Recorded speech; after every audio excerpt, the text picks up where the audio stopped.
What's going on, guys? Welcome back. Today, after I pulled that 85 Interceptor out of the shop, I moved this 82 Sabre out of the way, and I realized I had to get back in here because I had ripped apart an engine and just let it sit. So here we have an 04 CBR600RR. We have some Magna parts that were in a box, so I set those there. But we have parts for an 2004 CBR600RR, and they were never disconnected. I think I got it torn down to the point that I couldn't get the rotor off the crankshaft, which would sit on this side, and it's pressed in. And since then, since I've been tearing down motors and engines, I got the proper tool that you have to drive in to get the rotor off, the rotor that spins around the stator. So that's your alternator. But anyway, got that off now, and I was going to lift this crankshaft out, but of course the pistons need to go the opposite way. So I'm going to have to disconnect these collars, and then they will slide that way, and then I'll put it all back together. It's been out here resting for quite a long time. There's your transmission, most of it anyway. Transmission gears over here. I never listed this stuff because I just completely forgot it was here. Here we have carburetors for CB600 SC Nighthawks. Here's the top of the head. I'm selling all this stuff. We're missing some buckets there. They're probably laying over there, so I'll have to find those. And then there's the bottom of the crankcase. And then there's your fuel injectors. So yeah, anybody need parts? Some of this stuff does fit up through 06 CBR 600RR. But I'm going to go ahead and remove those 10 or 12 millimeter bolts with the impact. I think they're 10s. And then that's 11. So this is my 10. I don't know if they're 10s or not. And then we'll reattach them and go back to it. But yeah, cleaning up as we go. We'll make some money selling these parts. And all we got to do, let's see if they're 10s. Yep, they're 10s. Okay, good. All we got to do is take this apart, reassemble it. That's not fitting on there. Oh, that's right. There's special bolts on this thing. Ah, you got to be kidding me. I feel like I've gotten them off before. I forgot they're not standard 10s. Oh, I feel like I ran into this once before. I'm not sure if these will come off. Oh, boy. All right, I'll figure this out and see what we got to do. I do just want to get this apart and get it off, but I don't think I have the right tools. Maybe I can use, I don't know what I can do. I'll let you know what happens. Silly me, it just turned out to be a 10-point socket, and luckily I had a hand socket like that. Yeah, just 10-point, it fit on there. Didn't strip anything out, and I was able to do it with my hand. So now we'll lift these lower collar mounts off. We'll have to just pry it a little bit because they're pressed on there pretty good. All these can come out. These are the same all across the board. So we'll just pull these out. They still have oil in them.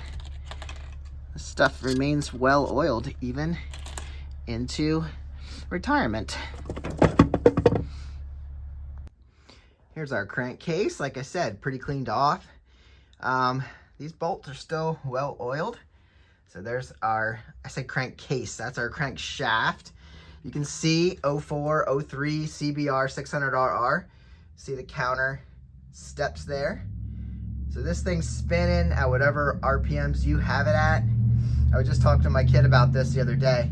He was asking about RPM gauge on the van. And I said, that's spinning at 2,000 RPM. So just think about that thing spinning around. That's why it needs to stay good oil. It's so important. That's where your rotor for the alternator plugs in, right on the end there. And that just spins with it to generate power for the bike. So here is the sleeves there. Those are the bearings sitting in there. And this is what holds the piston to the bottom. And that's all that's holding that together as they spin. So let's go over.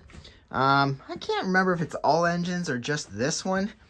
But, well, some engines, you can't get it down through the bottom. The casing, the engine case is like built so that they don't just slide out. I think I've had that work on other ones, but on this one we have to push it up through, and this piston is actually tight enough that the rings are probably good.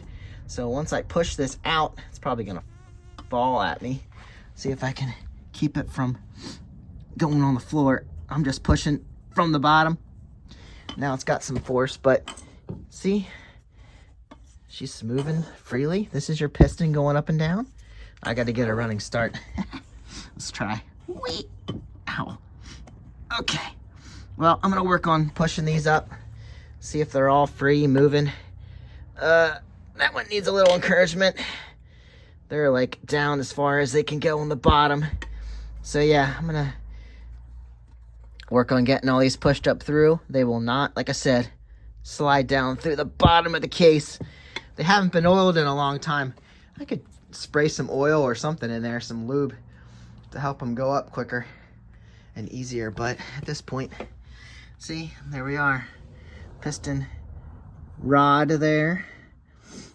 And yeah, if I gave it a little encouragement, I'm going to do this off camera. But yeah, like I showed you, this one's moving up and down. Oh, we're out now. One of the rings has just popped out. So we're close to pushing this one through. It's fun tearing down engines. There she is. I didn't have to do too much for that one. So there you go. You have your rings on there. If you've never torn down an engine, super interesting. Look at that. You can see you have 4 valves, 2 exhaust, 2 intake. So this would be 16 valves, 4 times 4. There's our first piston. Look how small that is. So many pistons are wider than that. That's a cool design. I don't do a lot of sport bikes. The V4 pistons, we'll be seeing those on those engines. But let's match these guys up with the one that it came out of. There we go. Now for the other 3. So, got 2 of them out. But these came down, the piston rings came down past the housing, so I don't know how I'm gonna snake these up through. I don't know, cut them off. I gotta figure out how to get, you shouldn't reuse them, so it's fine if they're not there. But I gotta try to figure out if I can push them, compress them, and get them up past there. It's pretty simple, it just needs to happen. I don't know if I can take them off and save them from the bottom. There's no way to get them past there, past the walls of the cylinder. Had a little bit of trouble with this one, but here's the rings, and that's why I had to pull all the rings out to get that out. The rest still have them. You got 1, 2, 3. Here we have remnants of 1, 2, 3. So there we go. I'll show you why I was having trouble. First of all, the first thing I did was obviously pulled them down through. Had to squeeze them in to get in. But I ended up trying to force it, and then that damaged the rings. And then, I don't think I did this, so there's everything that's going on eBay. Okay. This stuff's probably all perfectly fine, but I wonder if there was an issue in this engine, because, let me grab a flashlight here, see if we can see this. There is a ridge on one of the one that I was just messing with, that end. There is some, oh, can't really see it from here.